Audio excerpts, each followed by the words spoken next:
When we think of Tudor Christmas, we picture roaring fires, lavish entertainment, greenery everywhere. But nothing captures the season quite like the food. And nobody, absolutely nobody, feasted like King Henry VIII.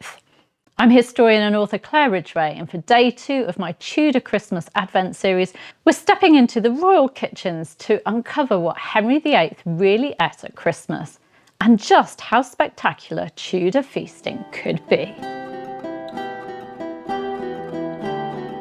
Although Advent was a month of restraint, fasting and spiritual preparation, that all changed the moment the bells rang out for midnight mass on Christmas Eve, Christmas Day. From that moment onwards, the Tudors believed in making up for lost time, and that meant food, drink and hospitality on a grand scale. Christmas was the season when even ordinary households stretched their budgets, but at court, the celebrations were breathtaking. In his very first Christmas as king in 1509, Henry VIII spent the equivalent of £13.5 million in today's money. Feasting wasn't just food, it was power, prestige and performance. So what did the king's table actually look like? Well, picture this. Long boards groaning under the weight of roasted meats, gilded dishes shimmering in the candlelight, sugary sculptures sparkling like jewels, and servers carrying in platters accompanied by pipes, drums and trumpets. For the wealthy, Christmas meant meat, and lots of it. Henry VIII's table would have featured goose, capons, partridges, pheasants, veal, venison, quails, larks, rabbits, heron, and for the showiest households, like the royal one, even roast swan or peacock, its feathers reattached after cooking so it could be carried in like some kind of mythical creature. One of the most dramatic dishes was the cockatrice, the front half of a pig stitched to the back half of a capon and roasted as a single beast.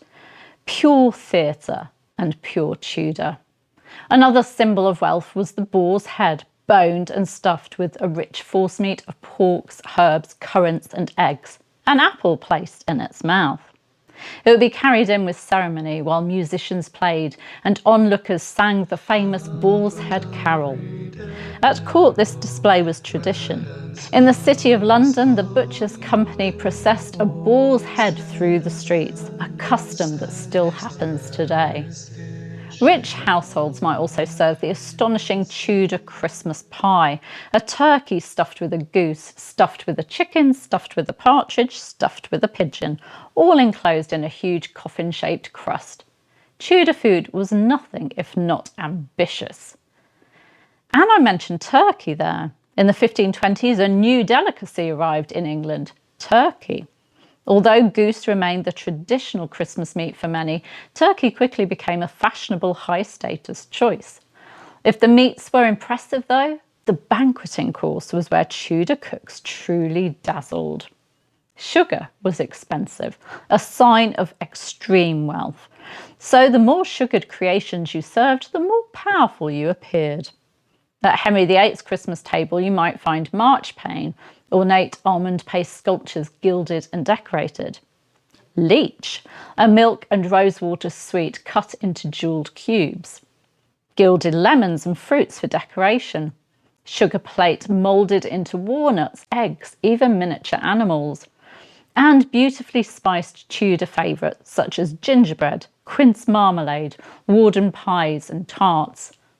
Served alongside these were strong Christmas ales, mulled wine, hippocras and warm spiced drinks like lamb's wool, made with hot ale or cider mixed with apples and nutmeg.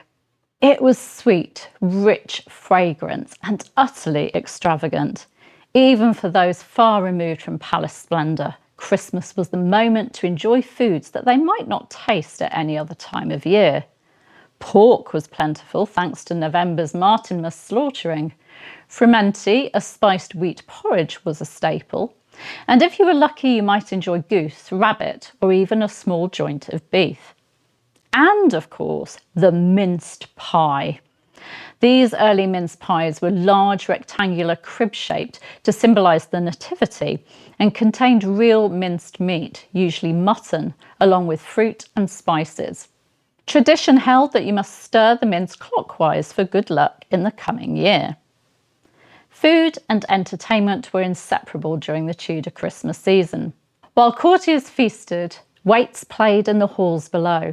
Mummers processed in costume, and ordinary people crowded into warm kitchens and tap rooms for singing, storytelling and games. Philip Stubbs, in his work Anatomy of Abuses of 1583, might have complained that Christmas was a time of overspending, eating, drinking and mischief. But to the Tudors, feasting was joy. It was community, abundance and celebration, a moment where even the poorest hoped to taste something special. And of course, for kings like Henry VIII, Christmas was a chance to show the world the magnificence of his court. Thank you for joining me for day 2 of our countdown to Christmas. I hope you've enjoyed stepping into the kitchens of Tudor England today. And by the way, I will share in the description links to some of my Tudor cooking videos so that you can actually enjoy some of the things that I've mentioned. Tomorrow for day 3, we'll explore gifts, when they were given and what they might look like for a king or queen. And if you're enjoying this series, please do give this video a like, subscribe and ring that all important notification bell so you don't miss the next instalment. See you tomorrow. Bye bye. In honor of the King of Bliss, which on this day to be served is in regiments,